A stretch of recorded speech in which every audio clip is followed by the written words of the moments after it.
I've landed on this new help statement. It's like we help men become better men first by quitting porn and then rebuilding their life. And I'm assuming that's probably not the similar thing that you're doing, but I love that it's a life coach for the porn addict's wife. So I think where I wanted to start here today, Jolene, is if you'd be open to it, talking a little bit about your own story. I'm going to assume that obviously this work that you're doing is rooted in a personal story. So as much as you're willing to share that, and then in addition to that, knowing that there's millions of men that have, or millions of women that have gone through what you're going to share with us, curious as to why you decided to become the porn addict's coach, the porn addict's wife's coach. So share with us, your story as much as you're willing to, obviously the dynamics of your own relationship, and then what led you to deciding that this is where you wanted to take your life's work.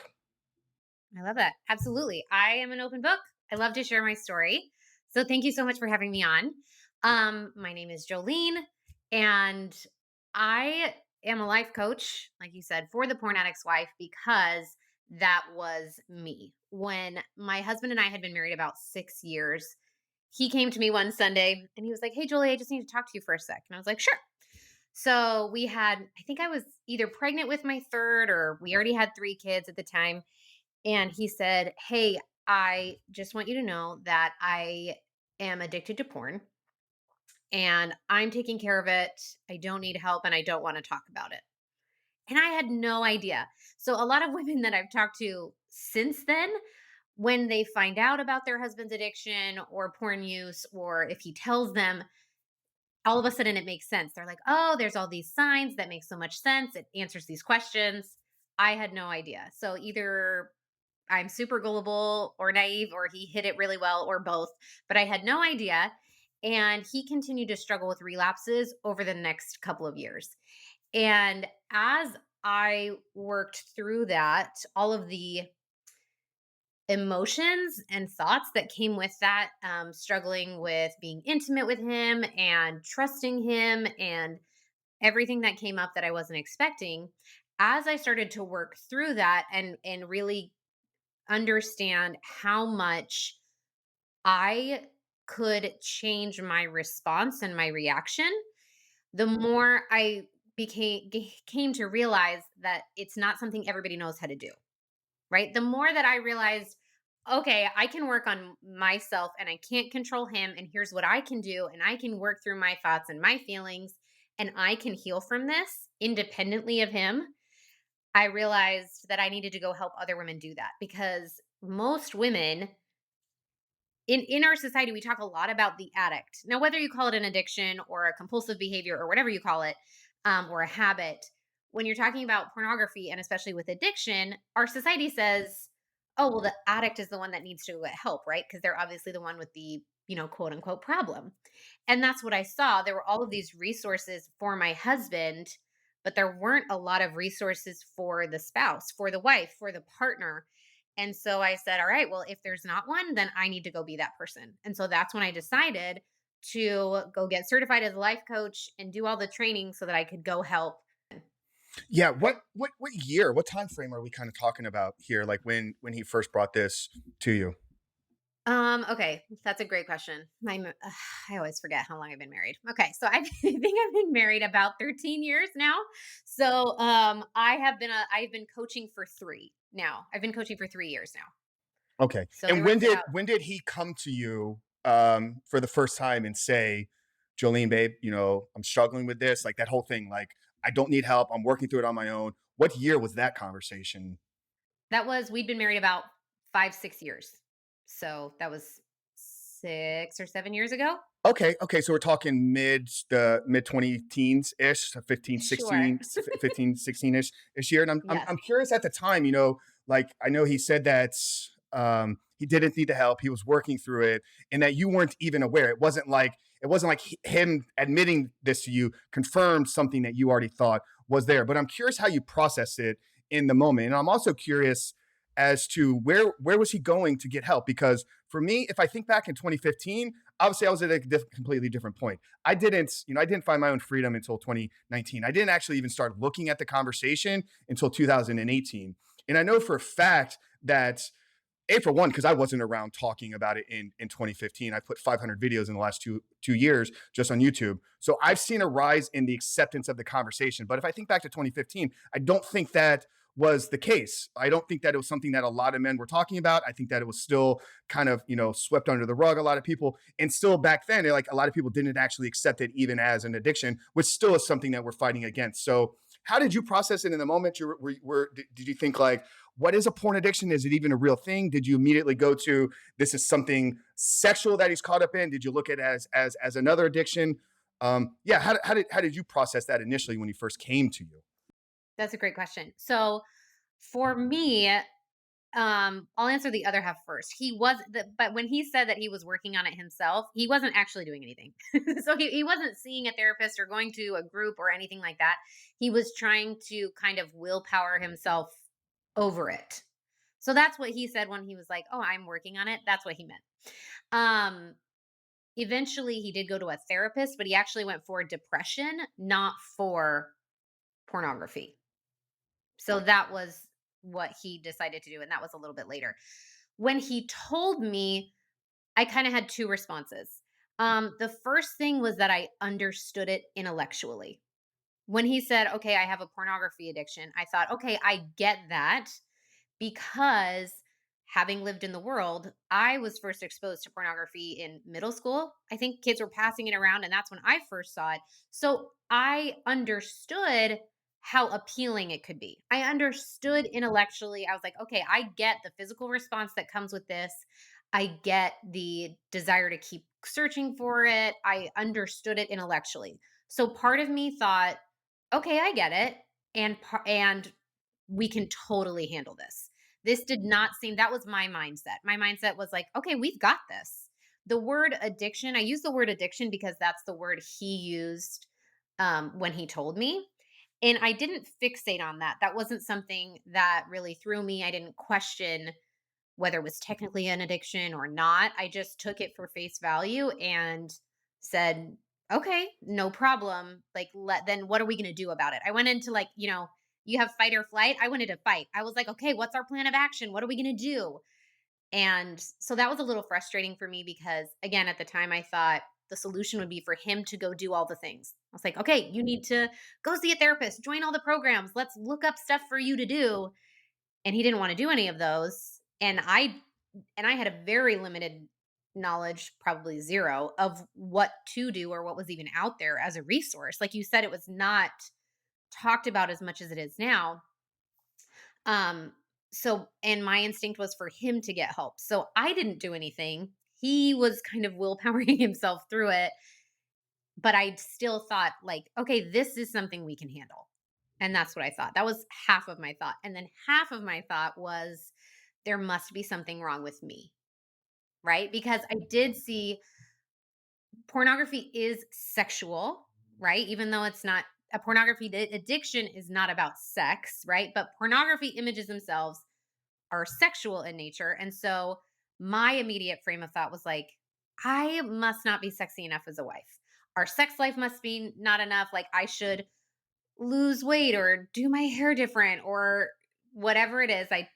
Thought there must be something wrong with me, that if I could just be what I thought he wanted, then it would somehow fix it.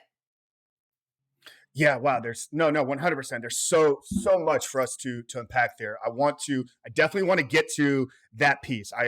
So if I get off track, Jolene, I'm putting it on you to remind me to circle back there because I think that is something that we need to address. But I'm curious where you stand now because we've mentioned it here a couple times. Like in your eyes, is it an addiction? Is it a compulsive behavior? How do you kind of define it? And I don't think it's really super important for the context of the conversation. I'm more curious from my own understanding of where do you stand now? Like, do you see it as a clinical addiction, or do you look at it more behavioral, so forth and so forth? What is the language that you use when you talk about?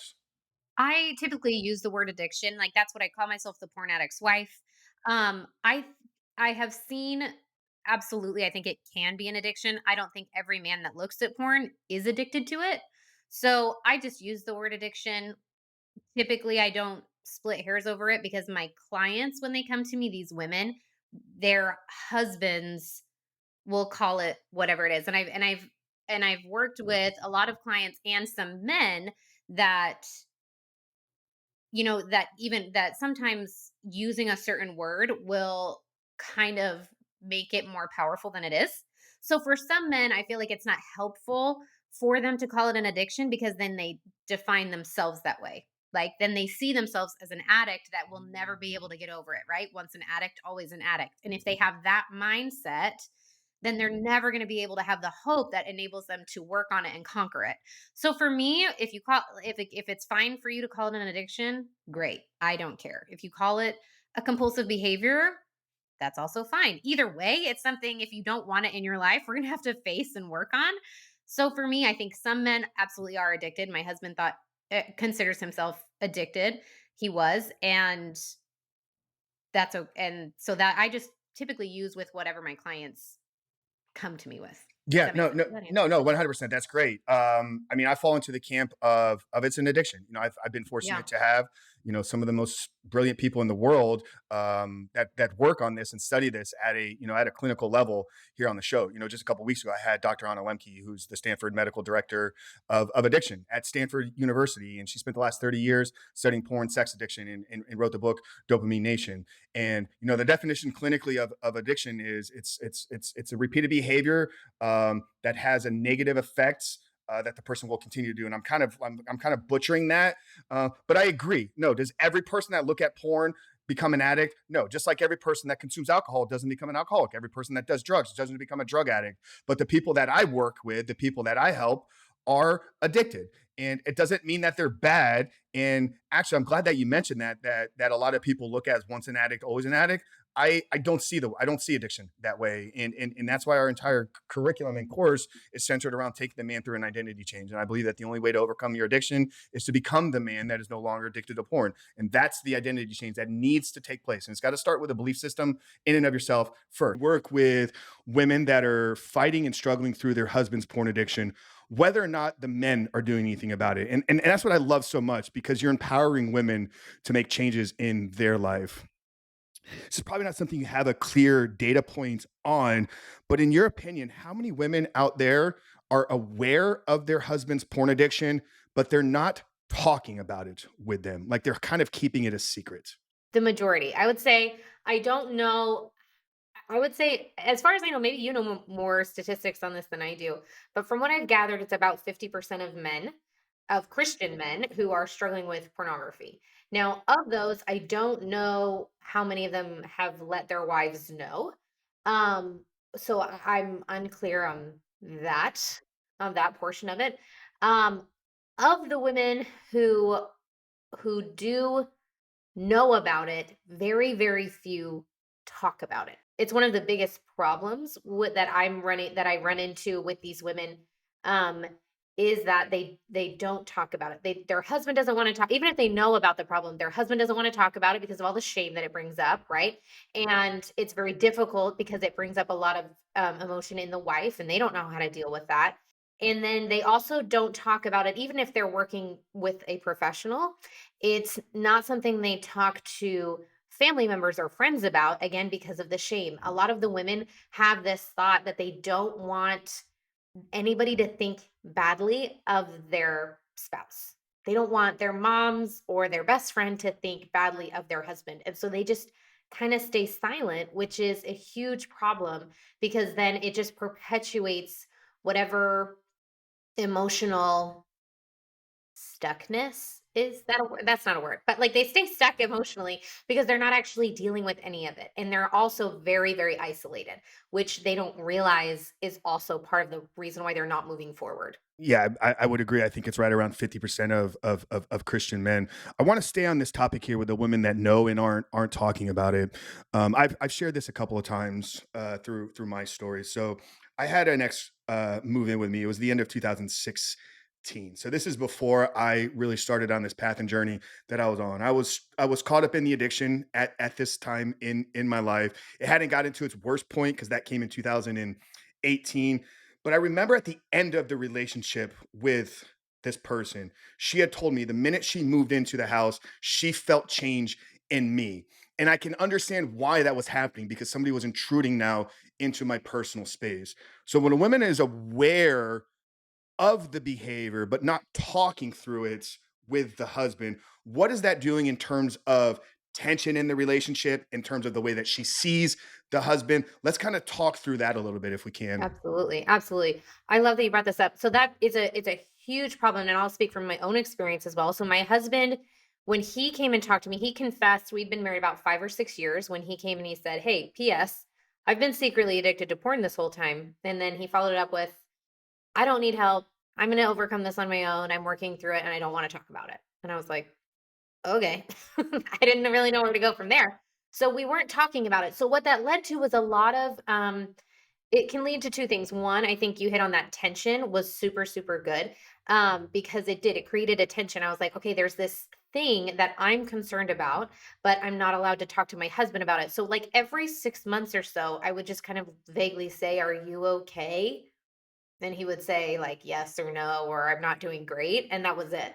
And so but there was this kind of just in the back of my mind, this kind of uneasiness of how is he doing? Is this something that I should be concerned about? I didn't have any details on it, so I didn't really know what it meant. I didn't know how often he was looking or what he was looking at or and it kind of just started to bring up all of my own insecurities of like, okay, is he thinking about it when we're together intimately? Is it something that he wishes he was watching even when he's with me, right? And it leads to all this insecurity anytime he was on his phone or on his laptop, even if he was studying for a test. Like I was just on kind of high alert.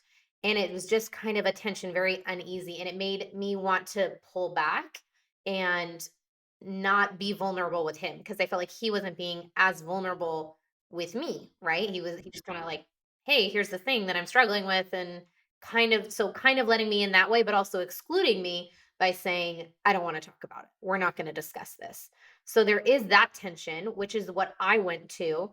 But then there's also the other part, which so many women go to, which is then they kind of obsess. And they get maybe they put apps on the phone, or even if the husband doesn't do that, even if he doesn't have like Covenant Eyes or any kind of app that's monitoring what he's watching, they kind of obsess and they start to track how long is he gone, where is he going, what, and then they want to look at his phone all the time to see if he's texting people, and it kind of becomes this obsession where it shifts the nature of the relationship from equal partners to being more of like a cop or parole officer, someone who's monitoring behavior, almost like a parent, and it shifts the nature of the relationship. So you're no longer on a level playing field. One of you is above the other. That's as far as the wife goes. You think of yourself as above, right? As I'm the one that's right. And I have to like monitor from almost from a parent standpoint, right? Almost from I need to there's a word that I'm looking for that I can't think of, but like almost on a point where you say, I'm in charge and I want to make sure that you're doing what you're supposed to be doing. Yeah, no, I understand that a lot, and that's why we tell a lot of the men that are coming to us. Number one, if they've said, "Hey, I've assigned my wife as the accountability partner. She's got access to my covenant eyes." We quickly try to change that, right? Because, like you said, it's the woman's innate nature. Like it's a part of their being to kind of take on that nurturing mother type role. And if they see a wounded man, if they see a man that is struggling, they're instantly going to become mom, and they're going to look at him and begin to treat as like a little boy, right? I need to make sure that I monitor everything he's doing. Is he in bed at 9 o'clock? What's he getting up in the morning? What, all these things. And like that in of itself is, yeah, you may work through the addiction, but now you've created this dynamic between you and your wife where the relationship is no longer two partners together. It's now she's kind of positioned herself above you in a motherly type of role. And no man wants to be living in that. Correct. Yeah, and it's not a healthy place for the woman either. This is something I think we hit this last time, but it's such a good point. So many women want to be the accountability partner, one because they want to be supportive, right? So if their husband's like, they're like, "All right, what how can I help you?" And they're like, "Okay, well, this would be really helpful. Can you be my accountability partner? I want you to be part of this." And it sounds really nice when you say it like that. However, what ends up happening is that it does tend to lead to this kind of obsession, right? The obsession on the woman's part. You almost become addicted to the addiction. You become addicted to wanting to know what's happening next, addicted to wanting to know every little detail. And there's the other part of that where your brain thinks, right, on the woman's side, thinks that you're going to feel better the more that you know. The more information I have, the better I'll feel, right? If I just knew what he was watching, if I just saw what it was, if I just knew how often it was happening or what sites he was doing, and if I just knew if he was telling the truth, just with empirical data, then it would make me feel better. But it never does, ever. So you just try and gather more and more and more information in order to try and solve what's going on internally, and that never works, which you know. So what's the proper role then? I think we touched a little bit on it in the first episode, but as we're kind of having this conversation here, if we know that her role is not accountability partner support role, she doesn't need to have all the information. How much involved should the wife, spouse, girlfriend, partner be in the recovery? It's a great question. I think that they just need to be as involved as you would with any other thing, right? The like let's say there were, an issue with a child that comes up. Like the way that you're involved as a partner is the same, right? You have conversations about it. You're open about it. Um I think that the key to having a relationship where this works is when both people in the relationship, the addict and the spouse, are both seeking professional help and not making the spouse the professional, right? Not making the spouse take the place of someone who doesn't of a trained professional, right? So that's where I see a lot of and I think that's what happens with the accountability partner, right? You're taking the space of someone who maybe understands it. That's why, like, a peer or what's it called, a sponsor, right, is so helpful for those kinds of men because they understand it. Whereas the woman, unless she struggled with a pornography addiction herself, doesn't fully 100% understand it. They're taking the place, they're stepping into a role that maybe isn't theirs to fill. So staying in the same role of a spouse, right? Rather than saying, okay, now I'm going to step in as a sponsor, or now I'm going to step in as your therapist, and now I'm going to step in as your counselor. I firmly believe that you stay in your own role. So, how would you handle this if it were any other issue?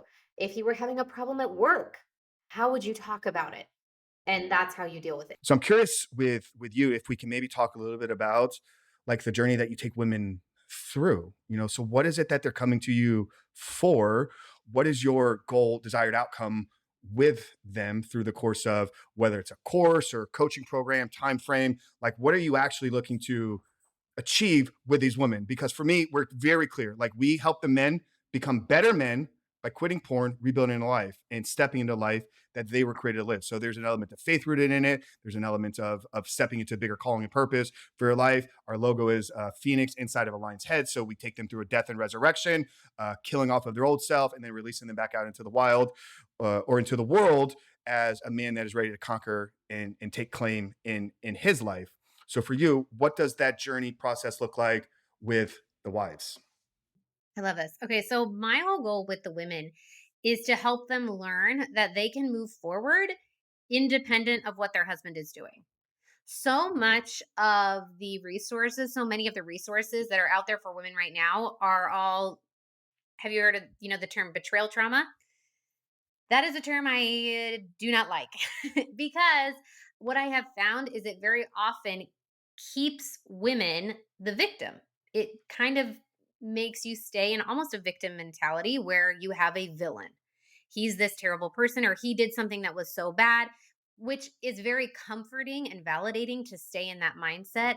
However, when you are in that mindset, it's very hard to see your husband or your partner as someone you want to stay with and in a way that you can both move forward, and it keeps you on separate playing fields. It's almost like an I'm better than he is, like he did this terrible thing to me. It puts you on different levels, and it's very hard to move forward when you are in that mindset because you always have to have a villain. If you're the victim, there's always going to be a villain, and if he's the villain, that's not someone that's it's going to be a little bit harder to have a great relationship with that frame of mind. So, when I coach women, my coaching program is designed to help them stop seeing themselves as the victim. You have to be willing to get rid of that story. You have to be willing to say, you know what? I can't control him. I'm not the victim. I don't have to stay this way. I can move forward. I can heal and I can move forward even if he doesn't. Most women think that the ability for them to move forward is attached to his recovery, right? They think that I'm feeling miserable and like crap and I don't trust him and none of this is going to get fixed unless he gets sober, right? But the problem with that is that it doesn't work like that, right? Because all his addiction did was bring up your own stuff. It didn't create it. My husband's pornography addiction didn't create my physical insecurities. I've had those since I was 11. It just brought them to the surface. And so that's my work, to look at those and to work through those so that I can move forward and stop using his addiction as an excuse to keep them with me. Does that make sense? You're smiling. Does that make sense? Jillian, I love you so much. Are you familiar with Donald Miller, building a story brand? I don't know how much you put No, into. no, Okay, I'm not. so Donald Miller, he wrote Building a Story Brand. His company is Story Brand. He wrote Business Made Simple, Marketing Made Simple. He's got another book called The Hero Something, but he's a business coach consultant. But he coaches business through the lens of storytelling, and his work is centered around like the anatomy of a story, and every story holds four characters. You have a victim, villain, hero, and guide. And as you're talking about this, I'm like, God, I love what she's doing, because she is you're speaking at the narrative level where you're using these terms like you're a victim and villain, but then you're taking the woman and saying, no, none of this is going to lead you. Being either the victim is not going to lead you to success in your life. You need to become the hero of your own story, of your own journey. And I got some pushback like a year ago when I told a woman, I said, your husband's porn addiction may be the greatest opportunity in your life for you to expose yourself to your own weaknesses, your own shortcomings, do the own work on yourself while he's working on himself. Then you guys come back together and you create this unity. You create this family with a deeper, much bigger mission and calling. I love that is where you're taking all of this. Is you're like, hey, you know what? What happened has happened. Like if we focus on the problem, it's going to just continue to manifest and create bigger problems. Look at it as an opportunity to identify weaknesses in your own self. Like we all have them. Every single one of us has things that we need to improve upon. So why not look at this as an opportunity to work on those things while your husband is obviously working on the biggest problem in his life? And I don't know, and I don't know why I wasn't able to find anybody else that like agreed with that, because I was getting pushback from both men and women saying, no, Frank, that's not the case. You have to heal the heart. You have to look at it through emotions. And I'm like, no, you don't. Because if you fix yourself, your heart will be healed in the process. If you begin to grow and work on areas where you're short, work on areas where you're weak, work on growing and evolving and becoming a better version of you, your heart will Yes. heal itself in that process, because you cannot become complete and whole. You cannot become the person God created you to be with a broken heart. So I love all that. 100%. 100%. I love that you said that because that is something that, yes, is difficult to hear. A lot of women, because here's what happens is a lot of women think that if you say, hey, let's work on you, then their brain goes, well, then you're telling me that there's something wrong with me that I'm responding this way. And that's not the case. It's not that you're, you know, made incorrectly. And there's something we have to fix about you. But the opportunity here is, okay, yeah, that happened. Your husband is struggling with porn. So what? And I don't mean that flippantly. I mean, what are you going to do about it? We can't change him. Our brain always wants to focus on other people. It always wants to focus on the things outside of us and change those. It thinks that, well, once we change something outside of us, that will solve our internal struggles, right? If I lose weight, then I'll feel better about myself. If I make more money, then I'll feel more successful. If my husband stops watching porn, then I'll feel more confident. And it's totally backwards. We're doing it the wrong way. We're trying to work from the outside in, and we have to work from the inside out. The truth is that all of these internal struggles, all the insecurity, the distrust, all of it could have come up whether or not your husband was addicted to porn. It could have come up from the porn addiction, or maybe it would have come up if he lost his job, or maybe it would have come up if your kid, heaven forbid, started hurting themselves. Whatever it is, all it is just your own internal stuff that you've been trying to suppress for your entire life, all of a sudden coming to the surface. And now we get to look at it. And this is the best news ever, which is what I always say, because now we get to look at it on purpose and decide if we're going to use it for our advantage, if we're going to use it to look at it and become the next version of ourselves, right? Like you said, the version that God wants us to be. I mean, we're here on this life to progress, to use this human experience that we have and the relationships that we're in to move forward. But that's our choice. We can either use the things that we experience to stay exactly where we are, or we can use them to move forward. And that's the choice that you have. So which do you choose? It's very tempting to stay where we are because where we are is comfortable. Our comfort zone is what keeps us stuck because we don't want to step into discomfort on purpose. That's very hard to do. So we just want to stay exactly where we are, even if where we are isn't where we want to be, because it's what we know. It's what we're comfortable with. I'm comfortable not trusting my husband. I'm comfortable thinking of him as the villain. It's more uncomfortable to possibly let go of that narrative, to let go of that story, because if I don't have a villain, I can't blame him for how I'm feeling. I have to take responsibility for it in order to move forward. And that's Yeah. harder to do. No, I love that so much, and it's the conversation that I have weekly, right? Oh, I'm struggling, but I'll quit when I get a wife. I'll quit when I become successful. I'll quit when I graduate school. And the answer is no, you won't, because the person that's going to arrive at that future destination is the same person that you are right now, and that's why everything that I talk about, everything that we do, is centered around that identity change. This is so good. I'm really curious with you, your take on like the women being, the wife or even girlfriend. Here we can kind of maybe open it up to just relationships Yeah, for sure. in general, being like the accountability partner, right? Where No, I disagree with it the one 100%. that access is covenant eyes. I do as well. I'm curious as to why you Okay. feel that way. I don't agree with it simply because most women are not in an emotionally stable place to be that support that the man needs. They don't, even if they say they do, what they really want when they say they want to be the accountability partner, what they really want is someone to, Control. to They want say, control. they want control. They want to believe him, and they think that him coming to them and talking to them every time is what's going to make them trust him.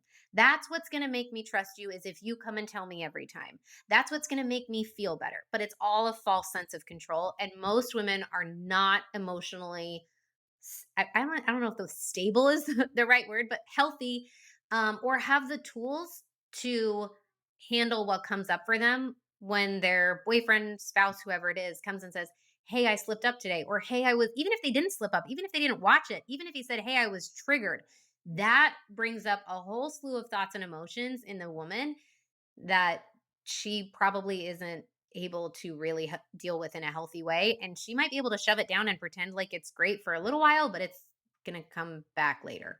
Why do you feel that there's still such a big stigma in and around a pornography addiction? That's a great question. I think it's way more internal than it is external. I think it has less to do with like the Christian church organization culture. I think it has way more to do with everybody individually. And this is something that I'm glad you brought this up because I think it has less to do with shame and more to do with humiliation.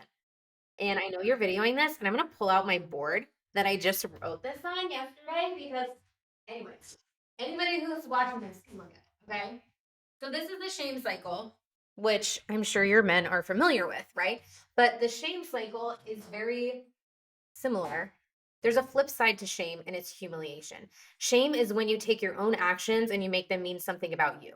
That's usually what the men are in, the addict, right? They have this thing that they hate and they make it mean I'm a terrible person. I can't overcome this. What's wrong with me, right? All of that. The women on the flip side, I call it the humiliation cycle. It's the same cycle, only they're taking his actions. Humiliation is when you take another person's actions and make it mean something about you. So that's the cycle the women are in. So it's not necessarily that it's shame preventing them. And I think that it comes out that way, right? It comes out, I don't want anybody else to think negatively about my husband. But what's actually happening is that they think negatively about themselves because of what their husband is doing. They say, okay, he's doing something that's terrible. I feel humiliated. Why? Because I'm taking his actions and I'm making it mean something about me. He's watching pornography. That must mean there's something wrong with me. I'm not desirable enough as a wife. I'm not sexy enough. I'm not pretty enough. There must be something lacking in me. I'm not enough. Otherwise, he wouldn't go do this thing. That's humiliation. And that's the cycle the women are in. And it's very embarrassing or humiliating to acknowledge that within yourself, let alone to have other people see it as well. What if other people see this and they know my husband's going through it and they think the same thing? And they also think, what's wrong with her? Why can't she keep her man at home? Like that's the wife's job, right? The wife's job is to be sexy enough and desirable enough that their husband doesn't want anybody else, right? And that's I think what's underneath in a very subconscious way. Um for these women, which is why it's more difficult to bring up because it brings up all of these fears, all these insecurities, all the things that are bringing about making you feel humiliated, which is all just your own thoughts. Does that make sense? Yeah, no, 100%. And for those that are on the audio side, I want to kind of run you through what I can see here on this board. So at the top of the shame slash humiliation cycle, you have shame, which the men are feeling. It's Jolene did an incredible job. Then you have the humiliation.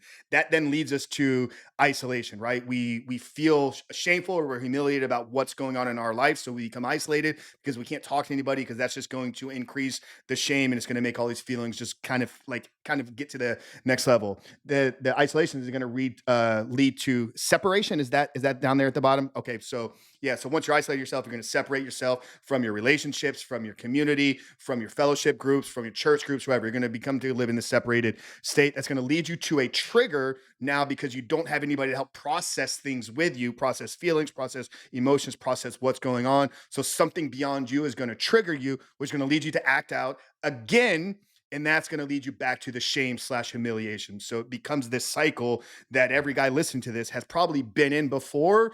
And then for the females that are listening to this, I think Jolene did an incredible job of showing how closely linked these. I call them states of being. I don't think shame is a feeling. I think it becomes the state of being at which we live and see the world through. One of the best books that I've read has been Power versus Force by Dr. David Hawkins. And he's got this it's a spectrum of it's a consciousness spectrum, and it's like at the highest top is the enlightenment, followed by joy, peace, courage. These are all states that we can operate and kind of navigate the world through. At the bottom of the spectrum you have death. Right above death is shame. So when you're living in shame, I see that as like you're one step above death. You're never going to create any joy, any happiness. You're living far below what you're meant to live. So powerful demonstration there. Well, I love that you said that because that's really the difference between like guilt and shame, right? Shame is when there's an identity factor to it, which is the same with humiliation. It's more than embarrassment. There's like guilt, which is just you feel and I did this thing and I feel bad about it. Shame is when you then make it part of your identity. And humiliation is the same. Embarrassment is like, oh, there's this thing, I'm a little like uncomfortable that it happened. Humiliation is when you then have this identity factor. Right? It's where I take someone else's behavior. So in this case, my husband, and I say, he did this thing and I feel humiliated. It's because of me. There's something wrong with me as a wife. I take my identity. And the key to really getting out of shame and humiliation is separating, understanding that your identity is separate from your actions or from the action of the person. So when you're feeling shame, when you're in that identity, it's the key to getting out of it is understanding who you are is not what you've done. That you are more than just your worst mistakes, that you are more than just the worst things that you've done, which is something I teach my women too. And that it's really crucial for them to start moving forward is they have to learn how to separate their husband from what he's doing. Like, it's very common for these women to be putting him all wrapped up, and they start to question, "Do I really know who he is? He's not who I thought he was," and they start to wrap up who he is with what he's doing, which is exactly what he's doing, right? In the shame When you're in the shame cycle, you're doing the same thing, wrapping up who you are with what you've done.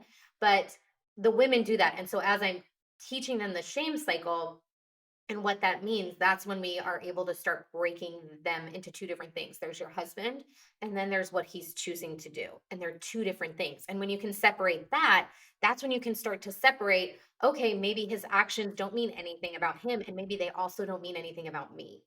And that's the key to getting out of humiliation is understanding who you are is completely independent from the relationship that you have with other people. I'm not who I am, because of my role as a wife or my role as a mom, right? I bring who I am into those roles. Does that make sense? 100%. I love how you kind of decipher between the guilt and shame. I say it all the time. I think guilt is when you see yourself as a good person that did something bad. Shame is I'm a bad person because of what I did. So you talked about, and I think that this can get super tactical, both for the women that hopefully we have here with us today that can process and work through the humiliation cycle, but also for the men that are maybe struggling through the shame cycle. Because I'm assuming that maybe some of the steps are going to be the same. You talked about kind of detaching the identity from the behavior. Is there tactical like steps that you walk women through, or like how do you go about doing that? It sounds great, right? I'm going to detach myself from my identity versus what I did. What does that process actually look like? That's a great question. So this is something, yes, I teach in with my women. This is what I do in my coaching program. The number one step is awareness. First of all, you have to become aware of what it is that you already believe, aware of the thoughts that you already are connecting, which the pornography, if we're talking for your men, is just an indication that there's a connection. Like the shame is just an indication that there's a connection in your brain between what you're doing and who you think you are, right? So the awareness level is where we start. Oh, okay. So the shame is just kind of a red flag. It's just a clue. It's like, oh, okay. So obviously there's some kind of thought or belief that I'm connecting this. I'm making this mean something about me. So that's the awareness. What is it that I believe about myself? Step number one. Step number two is learning how to do that without judgment. So I call it acceptance, right? Step number one is awareness. Step number two is acceptance, right? It's accepting what it is that we believe because a lot of times those beliefs are super uncomfortable. We're very uncomfortable thinking, oh my gosh, I didn't even realize that I believed that I'm a terrible person. I didn't even realize that I believed that I'm not a good enough wife. I didn't even realize that I believed that I don't deserve to be in a relationship with someone because of what I do. Whatever it is the belief is that we become aware of, usually with the help of a coach, right? It's very uncomfortable. And so learning how to accept without judgment is a huge step because usually what we want to do is then we want to add layers of emotion on top of it that then complicate it and make it harder to overcome. We feel guilty, right? Like, oh my gosh, I think I'm a terrible wife. I shouldn't think that. I'm a Christian. I should know that my worth is more than this. I shouldn't apply meaning to this, right? And then we judge ourselves for the thing we just became aware of, which just adds more layers of shame and guilt and humiliation that then we have to work through. So we can just let all of that go. It's all unnecessary. We can just accept without judgment. And that's step number two. Does this make sense? You're following me? Yes, I Okay. am. Okay. Step number three is then you have to process the emotion. And that is not what we think it is. Usually people think they're processing emotion if they yell or if they cry. Processing emotion is a literal physical experience. People who meditate have a little bit more understanding of this, right? This is what coaches do. They help you feel and process like all those feelings that you talk about on Instagram, all those videos that you talk about on your podcast are like, you have to get connected and accept the loneliness inside of you. You have to connect with the emotions that you don't want to feel. You have to actually learn what shame feels like. You have to allow yourself to process it because that's how you let it go. Most of us resist what it is that we're feeling, or we try to distract ourselves from it, which is what pornography is. It's a distraction from whatever emotion it is that we're feeling. We're, as humans, pretty terrible at feeling our feelings. Kids are great at it. Adults, we get really bad, so bad. And men are even worse because men are, societally, right? We're trained to be like, men don't feel feelings, boys don't cry. Like men are taught to resist their emotions. Okay. So you have to reverse that and start learning how to process it in a healthy way. And that way you can let it go. And that's step number three. Step number four is when then you get to start to decide on purpose, okay, I have this belief about myself that I don't like, and it's producing all of these emotions. I'm accepting that, I'm processing through those, but what do I do next? What if I could think something else about myself? What do I want to believe? And then you get to choose it. You can choose to believe anything you want about yourself. You can choose to believe that you can overcome pornography. When was the last time you chose that, right? When was the last time you sat down and said, "You know what? What if I could do this? What if it's possible that I could overcome this pornography addiction? What if it's possible that I don't have to let this define me for the rest of my life? What if it's possible for me to accept and believe and actually step into this identity that I am someone who conquers addiction? That it's not once an addict, always an addict, that I am even bigger than that." Right? You get to choose to believe anything you want, and that's when you get to choose it. And then the last step is when you retrain your brain because your brain has all of these neural pathways that go from point A to point B. They're like, oh, I know what to do. As soon as I watch pornography, point A, point B is shame. And they're really good. Your brain is like super fast at going from point A to point B. So when you're retraining your brain, you are literally recreating and redesigning the neural pathways in your brain. And it takes intentional work, but it's totally possible. And I think that's the most fun is when you get to choose something new to believe about yourself. It's like, okay, what if I don't have to identify myself by my husband's actions? What if I could choose to believe anything about myself? What would I choose? Would I choose to believe that I'm enough? Would I choose to believe that I'm desirable and sexy even if my husband still watches porn? If I get to choose to believe anything I want about myself, what would I choose? And then I'm going to retrain my brain in order to do it. I love that so much. Those 5 steps, guys: awareness, acceptance, the processing of emotions, the deciding on purpose. God, that number 4 is so big. I want to stay on that one here for a minute. And then the retraining of your brain. I have my belief that I think number 4 is where most men struggle in actually deciding, because there's something about, maybe it's the struggle, maybe it's they haven't fully embraced this new identity, whatever it is. It's like the decision to live 100% porn for your life is where I see most men getting caught up. And the women that you work with, which one of the 5 do you experience they have the most difficulty with? Number And why three. is that number Number 3? 3, processing the emotion. And this is why and this is so key because it's different than just thinking really nice thoughts. It's different than just having a nice mantra that you write on your mirror, is you can't only switch your brain to a different thought. It's not going to work because your brain is smart enough to know that it's being lied to, right? So for my women, I always give the example of like, okay, if you hate your body, right? And then it's like, I can't just write on my mirror, like, I look amazing or I love my body, because you can, even if you tell yourself that 50 times a day, your brain's going to be like, yeah, except that you have some cellulite and except that you really haven't lost that last 15 pounds from your last baby. And when was the last time you put on a pair of leggings that, didn't make you look like a whale, right? Like your brain will offer you all of these different thoughts if it doesn't resonate. So this is why the really the key to moving forward is processing that emotion, processing the shame that you've kept inside you, processing the humiliation that you've kept inside you, and letting it go. I mean, this is why it's called emotional baggage, right? Is because we have all of this emotional baggage from whatever it is, and we're just kind of carrying it around throughout all of our life, and it's time to let it go. But the only way to let it go, the only way to work past it is to work through it. And so many women, it's so difficult for, and just anybody in general, it's difficult to work through these emotions, especially when you make them mean something about you. How difficult is it to feel shame when the shame itself tells you that that's who you are? Right? It's very difficult to accept and experience an emotion independent of who you are. And that's a huge key, is saying, I can feel worthlessness and not make it mean that I am worthless. I can feel loneliness and not make it mean that I am alone. It's learning how to separate yourself, your identity, from the emotion that you feel so that you can experience it and feel it and process it and let it go and then continue to move on. How do you help women in understanding that emotions are here to teach us a lesson? I think one of the biggest lessons that I've learned in these 4 years of healing and recovery that I've been on is like, there's going to be days that I don't feel great. There's going to be days I'm going to be sad. There's going to be days that I'm not motivated. I'm gonna be tired. I'm gonna feel alone. I'm gonna feel all these emotions, both on the negative and on the positive. And it's that polarity, in my opinion, that actually creates the experience that we're all on. Without sadness, you can never experience joy. Without loneliness, you can never experience what it's like to be with others. That intimacy that you feel when you're connected with others. We know without darkness, you can't have light. Without white, you can't have black. It's like we need the polarity of these emotions. How do you help women understand that in this process? Hey, when you're going through this, not every day is going to be great. You're not going to be happy. There's going to be points where your emotions take you back to some of the previous states that you were in. So how do you help them in understanding this?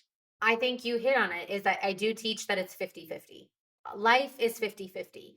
Every experience that you have is going to have positive and negative in it. And it's accepting that that's what life is. So many of us strive to create a net positive in a bad way, right? We resist the negative in our life. Like take pornography, for example. We resist the shame, resist the loneliness, whatever emotion it is that we're feeling that's negative, and we try to mask it with something positive, which is pornography. It gives you that temporary uplift, that temporary positive rush, right? That's the immediate gratification. And that's what our brain wants. Our brain wants something we think that we're supposed to have. Life is supposed to be all positive, and it's not. Life is supposed to be 50-50. And that's the beautiful part of it, is accepting it. And part of that with my ladies is understanding, and this is very hard for them, is that you don't the way that you tell your story matters. Women, in order to validate how they're feeling, especially as the wife of a porn addict, tend to dramatize their story and make it seem more negative. In fact, they resist processing the negative emotion and letting it go and experience something more positive because of what they think it means, right? They, for example, they think if I actually process all of the hurt and the pain and I forgive and I move past it, then it means that everything was okay or that I overreacted or that didn't hurt. They resist letting go of the negative. This is what we do as humans. It makes no sense. We resist letting go of the negative. We hold on to it because it validates the story. It validates my story as a victim. It validates my story as he did something wrong. I'm just the innocent bystander here. I'm trying so hard to change my life and I'm the one doing all the work. And even if he's putting in work, it's like, no, he hurt me. And I need to keep that pain with me in order to validate my story because I did feel pain. But it's like, no, you can just let it all go. It's totally fine. What if the pain that you're feeling isn't any worse than anybody else's pain? What if it's just all part of the 50-50? What if this is exactly what you signed up for? I've had so many clients that say this. I never would have married him if I knew ahead of time. Or I would never do this to him. I didn't sign up for this. And I'm like, what if this is exactly what you signed up for? Because you signed up for life. Life is 50-50. Whether it's a pornography problem or it's something else like a child getting sick or heaven forbid your house burns down, it's going to be 50-50. This is just bringing it up in a different way. And it's our opportunity to look at it. Why is the line drawn in the sand with pornography addiction? Here's my question. So to hear that a woman would say, I never signed up for this. I wouldn't have married if I would have known this part about him. I can't imagine that if somewhere in the marriage a man starts struggling with alcohol, drugs, gambling, any of these other addictions, that those same statements would be made. She would link up arms with him and say, I signed up for this because I signed up for life with you. And this is a part of what I signed up for. We're going to get through this together. Why is all those other behavior addictions over here in this bucket and pornography seems to be isolated? Like it's almost something that is more grandiose. Like it's kind of on a pedestal. Yes. I love that you brought this up because really the key is again the humiliation. It's they make it mean something about themselves because pornography is sexual. There's that sexual component to it. The wife, who is the sexual partner for the addict, then makes the addiction mean something about her, right? There's a natural connection that their brain makes that we work really hard, and that's what I teach them how to do is how to break up with it and how to disconnect it. And I bring up alcoholism and gambling all the time. I'm like, look, if your husband was like addicted to online shopping, that's the same thing. It's the same understanding of they're trying to avoid something inside of themselves and this is simply the outlet that they've chosen. But for the wife, there is a direct correlation to themselves physically, to who they are as a sexual partner, their desirability as a woman. And that's the humiliation. They're taking some his actions and making it mean something about them. I would be doing a discredit if I didn't ask this next question. Obviously, our audience is men. You work with women. What is the reoccurring, whether it's issue, complaint, thing that women are bringing to you that every time you hear it, you're like, how do, how do men not know this? Like, so what is it? What is it that's constantly being brought to you by your either clients, the women that you talk with, that the men today need to hear? Okay. Well, first, I would say the number one thing that comes to my mind is gentlemen, if you are struggling with pornography and you haven't told your spouse, partner, girlfriend, whoever it is yet, go tell them. It is much harder for women to, they would rather you tell them. But to them, the dishonesty is worse than the pornography. Can we coach them through that process? I'd love to get your professional take on this as a woman. Because I would obviously have a way that I would believe would be best done best, if that's a proper way to say that. But be curious with you. Like, so yeah, as like let's use this literally as like a coaching moment right now for the audience. Like, if you know and you want to get it to her, lead us through Mhm. that process.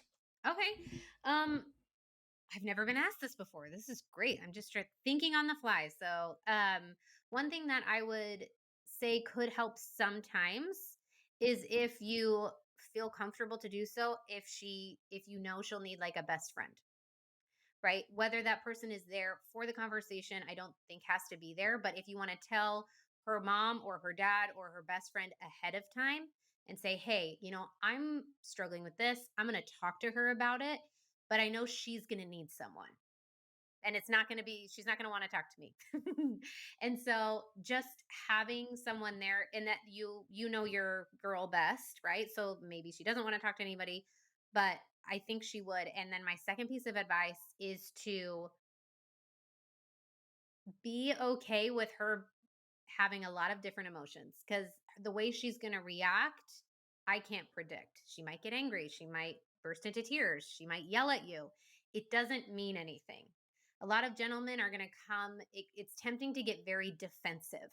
And I want to caution against getting super defensive, even if she comes at you offensively, even if she yells at you, even if she cries. Just sit back and allow her to get it out. The way that she responds initially is not necessarily a true indication of how it's going to continue. So, but when we come into a conversation defensive, and I teach my ladies this too, when we come in defensive, the other person automatically goes on offense, and then we're on opposing sides, which means we can't get anywhere.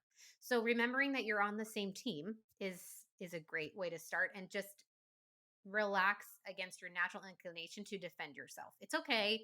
It's going to be a hard conversation, and that's all right. But you guys are on the same side. You're on the same team. And then the other thing that I would say is make sure encourage her to get a professional help. I always say that you should be talking to 3 people about like your husband's addiction. It should be your husband. So gentlemen, she's going to want to talk to you about it. It's going to be uncomfortable. It's going to bring up a lot of emotion. That's why you work with Frank, so that you can join his program and he can help you work through this, okay? So 3 people, you should be talking to each other. She should have one person that she can just like vent to, best friend, whoever, and then she needs a professional. I would love to be that person if she wants to work with me, but she needs one person on her own. If you guys want to do couples counseling, that's great. She needs one person that's just for her. So that's what I would say, is encourage her to reach out for help. I love that. Love that. And we advise three people as well. You need an ally. You need an ally. You need somebody that's walking the same walk that you're on right now. We provide that within our support groups. You need a coach or mentor, so somebody that's going to lay kind of out the plan at which you'll follow. And then you need an expert. And sometimes the coach, mentor, and expert can be the same individual. I would see somebody like myself that would maybe play that role, but oftentimes if the person isn't, trained professionally or doesn't have the experience, they can maybe provide the framework, so they can be a mentor. Maybe somebody's overcome it in themselves, but they don't really have a Yes, clinical background. for So sure. in that role, you maybe want like a therapist, pastor, or somebody else in your corner. I'm curious, for you, like how you kind of view the role that the church is playing in this, because I see underneath your main line here that you teach Christian women how to overcome them, and you're very specific in doing that. You obviously haven't openly discussed it here, but I'm assuming the fact that you and your husband were virgins when you met, that the faith has been a big part of your life, your entire life. So for you, when you look at the church, and when I speak church, I'm talking like the big kind of, not a specific individual location, but the church in and of itself, I don't feel is addressing the men's problem correctly. When you look at statistics, the Barna research in 2019 showed that 56% of pastors and 64% of youth pastors admit to struggling with it. And only 7% of churches have a program or course helping men. This is why a big part of what we're doing here locally is we've partnered with Grace Family Church that has 7 locations, and building on curriculum and hopefully be able to launch that nationally. So for you, where do you see the church's role in this? Are they doing an effective job? Are they doing a poor job? Not attacking them specifically, but obviously I'm going to assume that you're probably going to lean toward more of the side that they're not doing a great job. That's why you've planted your flag where it is. So yeah, just kind of like where do you see the church's role in this, and how has that obviously played a role in the work that you're doing? I think that's a great question. Um, I Let me think my thoughts real quick. I think that overall, Christianity church not doing a great job.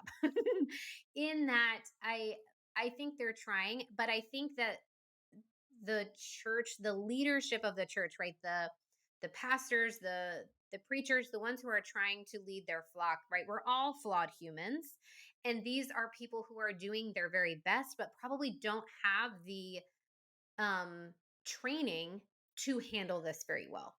And that's okay. Their role is spiritual. I like that they stay spiritual.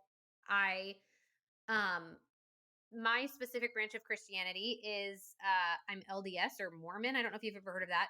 It's the Church of Jesus Christ of Latter-day Saints. Our church actually does have a pornography addiction and all the other types of addictions recovery program, which is great. It's more come out in the last like 5, 8 years that it's become more mainstream. So that was not something that when my husband told me I was even really aware of. Um, but I don't think we're doing a great job at addressing it when it starts. Right now, I feel like the church is behind. I feel like the church is trying to catch up, and now we have all these marriages and adults that are addicted to porn. When in reality, like you said, they're becoming exposed to it preteens, right? The average age of exposure is before 11. So it's something that we should be addressing much sooner. And what I think needs to happen is needs we need to have youth centered programs on this. We need to have parents really understand what this is, how their kids are getting exposed to it. We need to talk about it like I was saying, like we have to stop making it a secret. The reality is it's 50% of guys pretty much, right? And increasing numbers of women, right? And that's not going down anytime soon. So now that we know this, we have to stop making it something that we never talk about. We have to start having more of a conversation. And I do love when spiritual leaders stay spiritual, but what I would love for them to do is encourage more action outside of it being a spiritual thing. I think it's very tempting for Christians when they have something like pornography because we believe it's a sin, right? That we shouldn't be doing it. I think it's very tempting to just like, okay, well, I just need to go talk to my pastor and like kind of have like a little confessional moment and we'll work through it spiritually. But there's also a an emotional psychological component to this that needs to be dealt with, right? Which is why you have your program.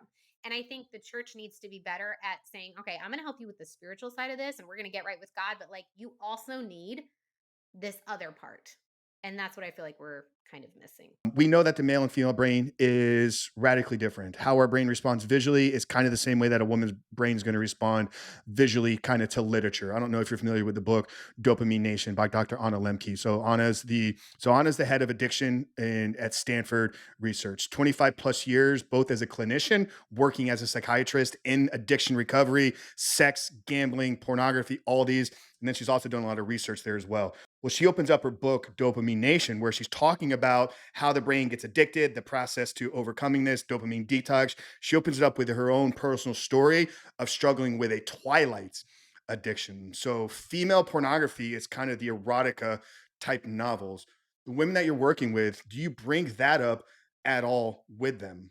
I definitely do talk about it with them because a lot of them will say, like, I don't understand why he finds this so appealing, or, it's obviously not real. And I do bring this up and I say, look, women tend to go to different things. Men tend to go to pornography, very visual, right? Women tend to go to food or online shopping. There are certain things that we go to avoid how we feel. And yes, for women, it tends to be literature. Women tend to, if they are going to turn to pornography, it's much more culturally acceptable for a woman to pick up an erotic novel than it is for them to go watch porn, where it's the reverse for men, right? For men, it's very socially acceptable to watch porn on your laptop, on your phone, whatever.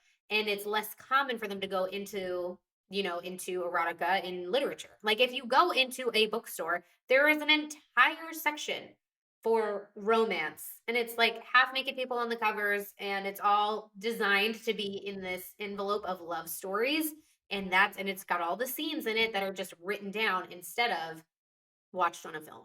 Yeah.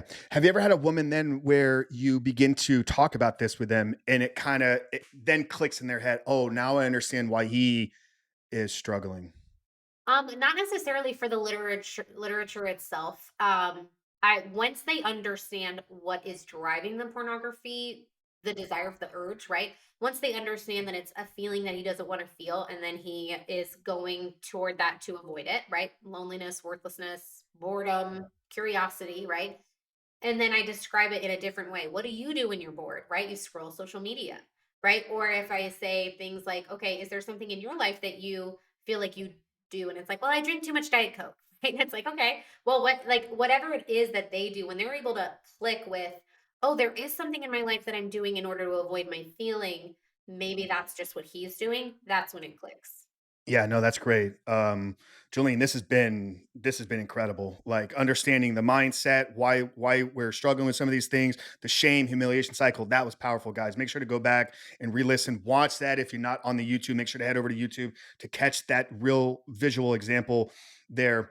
Last bit here, and then we'll drive the conversation to a close here. Obviously, the vast majority of the people that hear this are going to be men. Large amount of them are probably struggling in their life. What is one piece of advice from you, a woman, somebody that works with women in this space, that a man can leave today's conversation with and begin to take action? Whether it's having the conversation, working with somebody, just a clear call to action for the men out there that are struggling and aren't yet doing anything about it.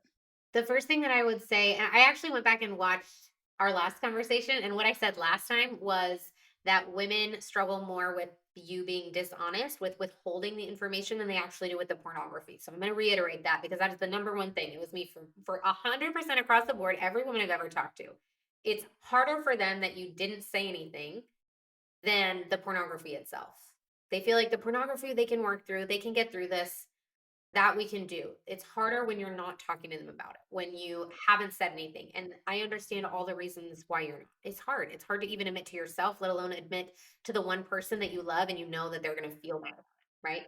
And so I get that. So, but I do want to say that. But as I was thinking about this ahead of time, I think what I would say is the one number one thing that you can do is stop doing this by yourself. And that means, to me, hiring a professional. You will never regret getting someone to help you, especially someone who's been through this before. You will only regret not having done it sooner because the longer what happened, like imagine 5 years from now if you're still in the same place. Now you've had 5 more years of more guilt, more shame, more humiliation, more tension in your marriage, more distrust, more hiding, more lies, and that just breeds so much more. There's a ripple effect to everything that we do, especially when you're in a relationship. So if you are struggling with this, then I would encourage you to reach out to Frank. Go get help. Join his today, right now, before you even end this podcast. Press pause, go join it because there is something so powerful in saying, I am taking action. Because what's happening right now is in your brain, you feel like the victim. You feel like you have no choice, you have no control. And as long as you stay in that mindset, then that is what's going to perpetuate, and you will have no control and you will have no choice. And eventually you will end up living a life that you feel like it's not your own because you are at the effect of an addiction. But when you say, no, I am taking action and I'm going to start today, that starts to trigger something in your brain that's super powerful. It starts to say, no, I can change things. I can reverse this. I can start, and it might look like today just signing up, and tomorrow it might look like relapsing and then calling Frank. I don't know what your program looks like, but it might look like watching a module. It might look like texting my sponsor. It might look like something else.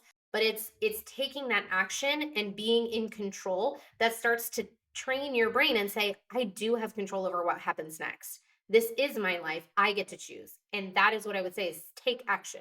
And for your wife, I would, if you are talking to her or you do talk to her, encourage her to do the same. Because the longer you stay a victim, the longer she stays a victim to your behavior. Again, the more this perpetuates, the more the ripple effect happens. And I would love to help her. If it's me, I would absolutely love it. But again, taking action is starting to take control and get out of that victim mindset. And that's the most powerful thing you could do. 100%. No, I think the first path to embracing the new identity is to begin to do the things that the person that has a new identity does, So incredibly, incredibly powerful. And guys, we'll plug down all of Jolene's sites, her social media, the Porn Addict's Wife, all that stuff. The podcast will get down there in the show notes there below. Obviously, if you're a guy and your wife is struggling with some things, reach out, have a conversation. I'm assuming you offer some type of free consultation calls as well. So we get all that plugged down there in the show notes. Jolene Winn, thank you so much for what you do, your work, your spirit, your mission, purpose, everything. I just want to acknowledge you because there's not a lot of women out there leading the charge like you are. As I've been in this space long enough now, you see a lot of guys like myself beginning to pop up, which I'm a huge fan of. The more men we have fighting this battle, the better. I don't see a lot of women out there attacking it. So I want to acknowledge you because I think what you're doing is incredibly needed. And I'm so grateful to have you back here on the show today. I think we did an incredible job of really giving some deep insight into what the woman's going through, but then some real actionable tools for both the men and women out there. So Jolene, guys, thank you. Thank you once again. Guys, if you got value out of this, make sure to connect with Jolene. More importantly, guys, we ask you here every single week. We've really seen some tremendous growth over these last couple of months with the show here, and it's all because of you guys, for you guys sharing this, for you guys leaving those reviews. So if you haven't done so yet, take a moment after today, leave us a 5-star rating and written review right there on Apple, Spotify, wherever you are consuming. But more importantly, if there's somebody going through your life, maybe there's a guy that's struggling with pornography addiction, maybe there's a woman in your life that is struggling with her husband's pornography addiction, do us a favor and do them the blessing by sharing today's conversation with them. But for Jolene Winn, your host Frank Rich here, we love you guys. We'll see you next week.